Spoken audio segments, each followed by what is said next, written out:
O ex-presidente Jair Bolsonaro foi denunciado pela Procuradoria-Geral da República.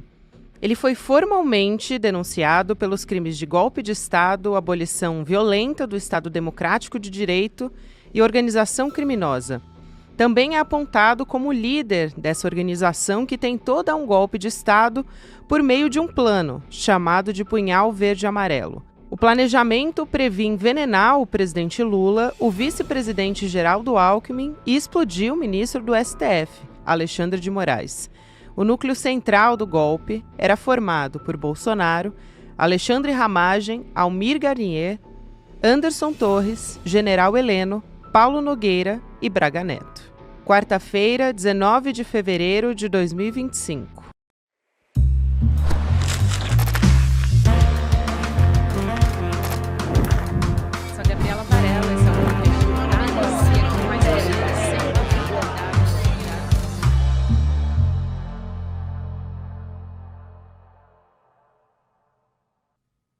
Olá, seja muito bem-vindo, seja muito bem-vinda. Eu sou a Gabriela Varelli e esse é o videocast em detalhes, hoje ao vivo para você que nos acompanha no YouTube.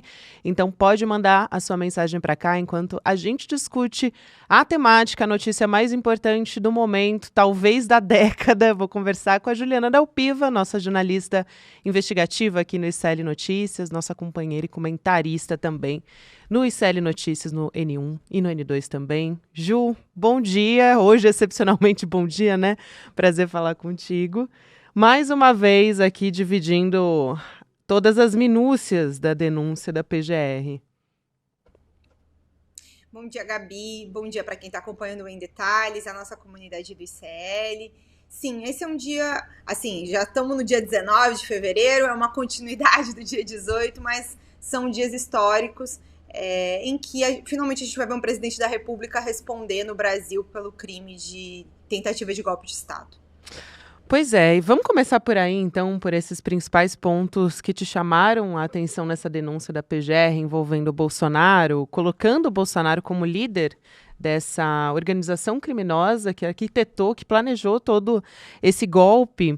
E tem alguns trechos dessa denúncia que você traz também observações, né, imputando diretamente o Bolsonaro, fazendo edição de decreto, elaborando, manipulando informação. Então, queria aqui, para a gente começar essa conversa, que você trouxesse os pontos principais que você analisou. Gabi, quando a Polícia Federal concluiu a investigação, lá em novembro, eles indiciaram o Bolsonaro, eles não colocaram o Bolsonaro em nenhum dos... No caso da Polícia Federal, eram 6 núcleos, né? Eles apresentaram 40 indiciados em 6 núcleos. A PGR vai apresentar 4 núcleos e em 5 documentos de denúncia, são 5 documentos de denúncia diferentes, apresentados ao Supremo Tribunal Federal, de 4 núcleos dessa organização criminosa. O Bolsonaro encabeça, lidera o primeiro, o que a PGR chama de núcleo crucial, e também está ali, como você apresentou agora no início do programa, o Braga Neto e alguns dos principais ministros do Bolsonaro. Então, esse é o grupo de decisão, esse é o grupo que acompanha ele no planejamento e na execução das ações da tentativa do golpe. Um ponto inicial para essa nossa conversa aqui no Em Detalhes, eu acho que é a gente entender como é que o Bolsonaro se insere em termos de prova, porque obviamente que está todo mundo acompanhando já o desfecho dessa investigação, então já sabe muita coisa sobre o papel dele, mas eu quero sublinhar aqui um depoimento do Mauro Cid em 21 de novembro do ano passado, até porque a nossa audiência aqui que já acompanha sabe que o Cid vem depondo desde setembro de 2023, quando ele concorda, né, ele decide fazer uma colaboração premiada, e aí ao longo do tempo ele esconde muita informação, e aí como várias, pessoas envolvidas com essa investigação me falaram, o Cid fala assim, as pessoas fazem essa imagem, e o celular do Cid fala assim, entendeu? Então, até salta a tela aqui. O celular do Cid tem muita informação, o Cid não tem. O que o Cid fala em 21 de novembro do ano passado, quando ele já se vê ali prestes a ser preso, porque o plano Punhal Verde e Amarelo, que é o que prevê os assassinatos, vem à tona. Ele fala, por exemplo, que é o que está na denúncia, que o Bolsonaro fez com que as Forças Armadas alterassem o relatório que elas estavam preparando sobre as urnas, e a conclusão das Forças Armadas até então era de que não tinha nenhum problema. Só que, como a gente sabe, o relatório que foi público, né, que veio a público, dizia mais ou menos assim, não vi nenhum problema, mas isso também não significa que não exista. O que na prática não diz nada, mas é parte da pressão do Bolsonaro sobre as Forças Armadas para ajudar a criar esse clima golpista. E também o Cid, nesse depoimento, tá ali na denúncia, fala que isso foi feito pelo Bolsonaro, visando não desmobilizar aquela quantidade de gente que estava na frente dos quartéis, aquelas manifestações golpistas, que aí, de certa maneira, também vão influir no que aconteceu no 8 de janeiro. É o QG golpista de Brasília, né, na frente do próprio quartel-general lá, que vai levar muita gente, é de lá que muita gente vai sair para destruir os prédios na Praça dos Três Poderes.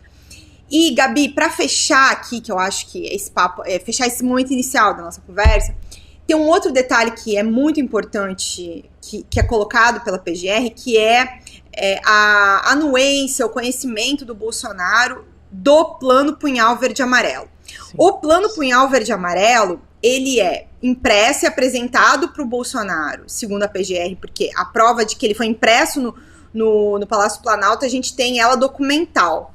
A PGR afirma, junto com isso, pelo conjunto de provas, pelas outras mensagens, pelos depoimentos, que ele recebeu e deu aval ao plano, em função também de uma mensagem que aparece no celular do general Mário Fernandes, é um áudio, na verdade, do Mário Fernandes para o Cid, em que ele fala que conversou com o Bolsonaro, que falou de ações golpistas até o dia... que o Bolsonaro disse que podia ser até o dia 30 de dezembro. E aí eles mencionam, inclusive, a data de diplomação do Lula, que é 12 de dezembro. Então, ali nesse áudio, o Mário Fernandes diz que conversou com o Bolsonaro sobre as ações golpistas. E eu também tenho alguma informação de bastidor de que no depoimento do Cid, ele teria dito que o Braga Neto era quem levava a atualização do plano dos kids ao Bolsonaro. Não à toa, o Braga Neto é colocado como destaque, assim como o Bolsonaro, na arquitetação desse golpe todo. Ju, agora, alguns pontos aqui são importantes da gente levantar. O nosso chat está participando aqui. O Vitor Marques diz, a Juliana Dalpiva acabou de ler quase 300 páginas e já colocaram ela para falar sobre. Comentar. Olha, daqui para frente, a Ju, vocês vão ver muito a Ju aqui na tela do ICL. O José Cosme também falando, a Dalpiva criteriosa e inteligente nas suas apurações. Ela trazendo todos os detalhes aqui pra gente. Acho que um ponto importante da gente trazer aqui, Ju, e você já trouxe na sua primeira fala, é no que essa denúncia avança para além do que a gente já tinha conhecimento, para tudo que você vinha trazendo de informações que existia já no relatório da Polícia Federal, né? O que é novidade em relação a esse documento que a gente já conhecia? Um dos aspectos que eu achei bastante interessante das novidades, tem muita coisa, a gente ainda está tomando conhecimento, sabe? Sim. Porque o volume é muito grande. Então, cada um desses documentos de denúncia que eu estava mencionando tem cerca de 200 páginas. Então, isso está sendo acompanhado agora. Eu, o Igor, a gente está lendo com muita atenção até para poder entender as novas peças. Mas uma delas é uma agendinha do general Heleno, a da Caixa, né? Da Caixa Econômica, a gente falou dela ontem à noite, né? Uma agendinha azul da Caixa Econômica, em que ele descreve ali um passo a passo de como deveria ser feita a ação de desacreditar as urnas, ou seja, independente do que se sabe, não, vamos aqui, o que a gente tem que fazer para desacreditar as urnas? E ela é manuscrita. Ao mesmo tempo, tem essa agenda e tem todo o papel do Ramagem, que estava subordinado ao Heleno, e da ABIN paralela. eu acho que um dos personagens sobre os quais a gente falou pouco até agora, dentro da tentativa golpista, é justamente o Heleno. Então, a participação do Heleno, a presença do Heleno nas ações, a gente ainda tinha pouco conhecimento, inclusive, do que tinha sido arrecadado nas buscas sobre ele. E eu quero lembrar aqui para a nossa audiência, quem não acompanhou, a gente publicou agora em janeiro uma reportagem minha com a cena da prisão do Braga Neto. E em determinado momento, quando a Polícia Federal está lá dando ordem de prisão, uma das preocupações do Braga Neto é justamente... Vocês também foram na casa do Heleno? Essa é uma das coisas que ele pergunta aos investigadores que foram lá cumprir a ordem de prisão. E aí, assim, na hora me bateu quando eu ouvi essa informação. Ué, por que o Braga Neto tá preocupado, no momento em que ele está sendo preso, se o Heleno está também sendo alvo de medida de prisão, né, de busca e apreensão, naquele mesmo momento?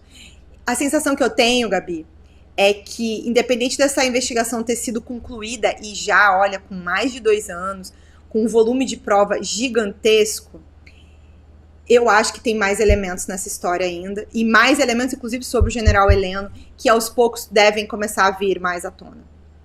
Excelente. Até agora há pouco saiu uma informação aqui no G1 do ministro Alexandre de Moraes. Ele deve derrubar o sigilo da delação completa do Mauro Cid ainda nessa quarta-feira.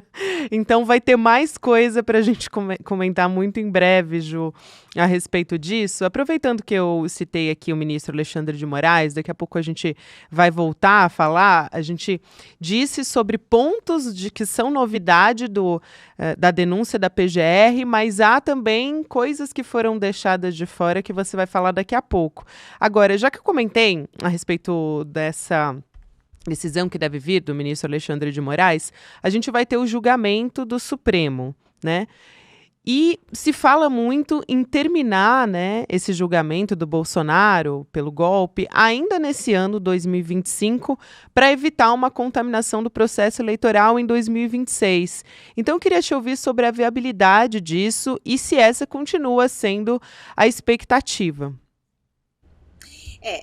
Desde o ano passado, ali, os corredores do Supremo, vamos falar assim das fontes em off, nos corredores do Supremo, comenta-se sobre a necessidade de que esse julgamento comece e termine ainda esse ano, não contamine o cenário eleitoral do ano que vem, que já é um cenário que aparece bastante complicado, né, tanto da disputa no campo da escolha do candidato da esquerda, quanto da direita, da extrema-direita. Então, assim, o jogo está muito aberto do ponto de vista político. E também é um momento difícil para o governo, baixa aprovação do presidente Lula, ao mesmo tempo em que o Bolsonaro não permite a discussão de um nome que não seja o dele, porque ele está inelegível. Então, esse é uma avaliação no campo político de um cenário aberto. Por isso, a resolução disso no Supremo Tribunal Federal, ainda em 2025, ela é fundamental. E eu acho que a PGR, ao apresentar essas denúncias de modo fatiado, ou seja, a organização criminosa foi apresentada, como eu falei aqui, em 4 documentos de denúncia diferentes, do ponto de vista processual, permite que cada um destes documentos tramite em uma velocidade, porque tem núcleos que estão sendo colocados. E aí, isso facilita a instrução também. Porque essas pessoas, para cumprirmos aqui a Constituição, o Código Penal, o direito de defesa, isso aqui é uma democracia, né? Assim queremos, então eles têm direito à defesa, eles vão apresentar a defesa, eles vão contestar as acusações.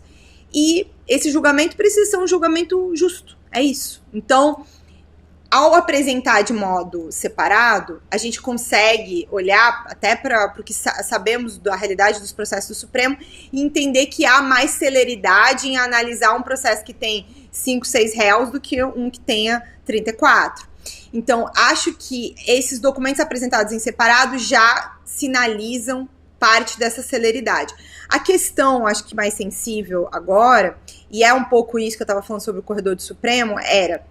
O recebimento da denúncia se dá na primeira turma. onde está o ministro Alexandre de Moraes, que é o relator, e depois o mérito do processo ser levado para o plenário do Supremo Tribunal Federal, porque justamente não dá para imaginar que um presidente da República vá ser julgado na turma e não no plenário. A legitimidade desse julgamento vai ser questionada se não existir um julgamento no plenário. E acho que o ministro Alexandre de Moraes tem essa compreensão, e eu senti um pouco dentro das conversas que eu tive no Supremo que existe sim esse entendimento, e acho que ele deve levar para o plenário sim, depois do recebimento. O recebimento permite que o processo seja instaurado, só para as pessoas entenderem a questão do trâmite. A PGR oferece a denúncia, vai lá para o ministro, ele pauta na turma, a turma abre o processo. E aí, ao abrir o processo, o ministro também pode decidir, mas esse julgamento vai ser no plenário. Então, ele coloca para julgamento no plenário. E aí, o plenário vai marcar o início da instrução criminal, as testemunhas, sustentação oral, as sessões de julgamento, e aí a coisa vai andando. Mas, nesse momento, o status do Bolsonaro é de denunciado. Ele só vai ser réu quando o Supremo avaliar o documento de denúncia que foi apresentado pela PGR e decidir instaurar o processo. Excelente. Aqui a gente trazendo um passo a passo, né, de como deve ser esse julgamento no Supremo Tribunal Federal. Quando a gente entra nesse aspecto, Ju, automaticamente aqui a gente recebe mensagem da nossa audiência, do nosso site, do nosso chat aqui, perguntando, mas o Bolsonaro vai ser preso ainda nesse ano? Deve ser preso no ano que vem? Eu queria te ouvir a respeito disso, porque existe uma expectativa muito grande em torno disso, mas não houve prisão preventiva até agora, e existe uma explicação para isso, né? Uma explicação jurídica, inclusive. Todo mundo em casa aí, você vai tomar um copinho d'água, né? Toma água, quem tiver, toma água com açúcar, uma maracujina, um suco de maracujá, enfim, faz uma yoga, dá uma respirada, porque não vai ter prisão, a menos que Bolsonaro tente fugir, a menos que um novo plano punhal verde e amarelo apareça, né? Assim, as condições para prisão preventiva têm a ver com obstruir as investigações e oferecer risco à sociedade. Então, nesse momento, essas condições não estão dadas, a menos que surjam fatos novos, isso vai ser colocado.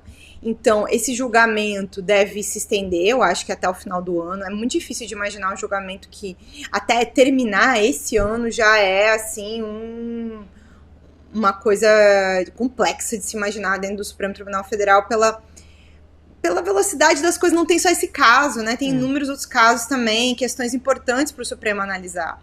Mas há essa meta desse julgamento acontecer esse ano.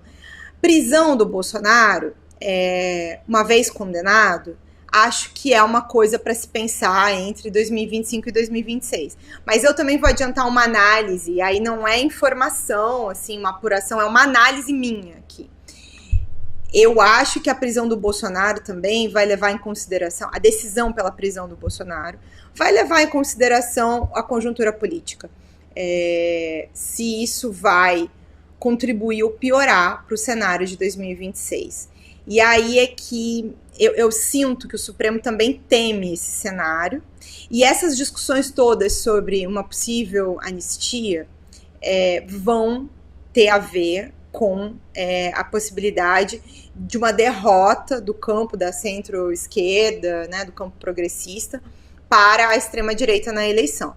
É aí que acho que o Supremo teme a própria sobrevivência, né, porque estão lá eles querendo fazer maioria no Senado para fazer impeachment de ministros do Supremo e tudo mais. Não acho, como já falei aqui algumas vezes, que o Supremo vai simplesmente anistiar e concordar e deixar passar nenhum crime. Agora, o momento de decisão da prisão do Bolsonaro, uma vez condenado, ele vai ser avaliado com muita calma, com muito sangue frio e com muita atenção. Então, por isso que eu falei assim, ó, gente, podendo, relaxa, senta, não fica com ansiedade com essa questão da prisão, não, porque não adianta. Eu já falei isso aqui 1 milhão de vezes, eu tô falando isso desde 2023, mas eu vou continuar falando. Ju, eu acho que vale a pena a gente trazer como exemplo, né, dessa história da prisão do Bolsonaro. O Braga Neto, ele foi preso justamente porque ele tentou obstruir, né, assim, embaraçar esse processo. E aí a Polícia Federal viu obstrução, porque ele estava trocando mensagens, chegou a telefonar para o pai do Mauro Cid para tentar saber sobre a delação. Isso foi em dezembro de 2024. Então, acho que é um exemplo bastante recente nesse mesmo processo, nessa mesma apuração que levou à prisão do Braga Neto. Então, é um caso diferente do Bolsonaro aqui para a gente trazer como exemplo para as pessoas entenderem o motivo de Bolsonaro ainda não ter sido preso. Agora, a gente tem também pessoas que foram indiciadas pela Polícia Federal e que foram deixadas de fora nessa denúncia da PGR, da Procuradoria-Geral da República. Quem são essas pessoas? A gente falou, por exemplo, ontem à noite, né, para quem estava acompanhando o CL Notícias, a gente entrou com uma live urgente especial por conta da denúncia da PGR, falou do Valdemar Costa Neto. Mas queria que você explicasse o motivo, né, por que a PGR deixou alguns nomes de fora e quem são esses nomes. Gabi, é importante você trazer esse dado, que é uma das questões que eu acho que vai ser muito questionada, discutida aí nas próximas horas, nas próximas semanas, que é justamente ter tirado o Valdemar da Costa Neto do rol, né, de denunciados, já que ele estava na lista de indiciados. Eu li essa opção da PGR como uma opção conservadora para o conjunto de provas. E aí eu apurei de bastidores, soube que a PGR avaliou que queria mais provas, mais elementos. Não é como se a PGR também achasse que não existe absolutamente nada. Então, o que eu entendi é que tá aqui, tá do ladinho, não é como se tivesse passado, acabado, eles não estão mais avaliando o papel do Valdemar junto às iniciativas golpistas. Mas, se surgir qualquer elemento novo que corrobore, reforce os elementos que já existem, aí sim uma nova denúncia até pode ser apresentada, incluindo também o Valdemar. Então, há uma cautela. E eu acho que, em parte, essa cautela ela é necessária e ela é importante, porque tudo vai ser esmiuçado e questionado no Supremo Tribunal Federal. As defesas vão tentar explorar de todas as maneiras possíveis a tal da saída processual, que aqui, para explicar para vocês, é o quê? É pegar uma vírgula, um papelzinho, uma mensagenzinha, alguma coisinha, e dizer que isso aqui foi ilegal, que aquilo ali não foi bem fundamentado, que eles vão tentar tirar. É como se você sabe aquele, tem um jogo que chama Jenga, não sei se as pessoas conhecem, que você monta uma torre com umas pecinhas. É como se você tentasse tirar uma das pecinhas lá de baixo da estrutura para derrubar o predinho todo. Quem brinca com Jenga sabe do que eu tô falando. Você derruba a Jenga toda. Então, a ideia que está colocada pelas defesas é tentar tirar algumas das bases da investigação para tentar derrubar ela toda, porque aí você resolve processualmente. Foi isso que eles fizeram no caso do Flávio Bolsonaro. Eles alegaram questões em torno da decisão que permitiu a quebra de sigilo bancário do Flávio, ou seja, não havia nada de errado no que foi apontado. O mérito nunca foi enfrentado. A questão é que eles reclamaram da decisão do juiz, conseguiram isso, derrubaram o acesso aos dados sigilosos, né, aos dados financeiros, e com isso tiraram ali 90% dos dados da denúncia, e isso ficou aí depois parado, está parado até hoje no Ministério Público do Rio de Janeiro. O que as defesas do Bolsonaro, do Braga Neto, dos demais vão tentar fazer é justamente desacreditar as bases da investigação, mas eles não vão enfrentar o mérito. Isso é uma coisa que eu já ouvi conversando com umas pessoas ali envolvidas. Não tem como enfrentar o mérito, não tem como negar a tentativa de golpe de Estado. Isso já é um fato dado, inclusive admitido pelo ex-comandante do Exército do Bolsonaro e pelo ex-comandante da Aeronáutica do Bolsonaro. Ju, a gente está chegando ao final do Em Detalhes, mas ainda, isso em um episódio, né, em um programa, eu trouxe a informação de que o Moraes ia derrubar o sigilo, só queria atualizar dizendo que o Moraes já derrubou o sigilo da delação do Mauro Cid e, além disso, esse acordo de delação premiada, para contextualizar um pouco, que foi firmado, que foi acordado com o Mauro Cid em 2024 e que o Mauro Cid ali atuou como ajudante de ordens do Bolsonaro. E nessa mesma decisão, o Moraes também deu um prazo de 15 dias para os 34 denunciados pela PGR, pela Procuradoria-Geral da República, apresentarem as suas defesas por escrito.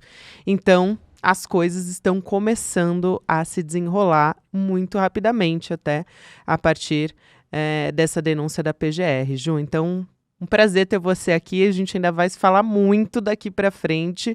O bloco de carnaval vai estar meio diferente nesse ano. Eu ia dizer o seguinte, o pessoal das defesas aí, essa turma, os 34, não vai ter carnaval, entendeu? Se são 15 dias, eles estão bastante enrolados aí nas próximas semanas. Então, como eu estava falando aqui, a gente estava falando sobre celeridade, né? Olha aí, são 15 dias, já está andando rapidamente o processo. E agora vamos lá ver os depoimentos do Mauro Cid. Vamos nessa. Obrigada. Juliana Dalpiva aqui com a gente no Em Detalhes mais uma vez. Aproveito para registrar que batemos recorde de audiência também neste programa, dia 19 de fevereiro de 2025. Um beijo para você, Ju. Obrigada pela companhia, por estar aqui mais uma vez comigo. Obrigada a você sempre. Obrigada para o nosso time e um beijo para a nossa comunidade. Até a próxima. Aqui nesse minuto final também quero lembrar você que a gente vai ter o evento sobre a história do Rubens Paiva, a Ju Dalpiva também, que entrevistou o Marcelo Rubens Paiva, e a Veroca, os filhos do deputado Rubens Paiva. Vai ter o lançamento do livro da Ju a respeito dos bastidores, né, desse crime, da morte do Rubens Paiva. E nessa conversa você vai poder entender mais sobre a história da família, também sobre as consequências de um crime como esse para a gente, como sociedade, o impacto da ditadura militar na nossa história. Então, no dia 25 de fevereiro, deixa eu só confirmar aqui todas as informações, dia 25 de fevereiro, terça-feira, 8 horas da noite, você se inscreve em detalhesicl.com.br para garantir a sua vaga, poder acompanhar essa conversa da Ju com a Veroca. O Marcelo, que deu origem, inclusive, ao filme, que está concorrendo aí ao Oscar, a gente está na torcida, junto com o Eduardo Moreira também. Não perde, faz a sua inscrição, que vale muito a pena acompanhar e também ficar sabendo tudo que vem aí com esse lançamento do livro da Ju. Obrigada a você que me acompanhou até aqui. Agora você fica com o Mercado Investimentos. Na sequência tem o Rolê ICL. E lembrando que você pode ouvir Em Detalhes todos os dias nas plataformas de áudio. Até amanhã.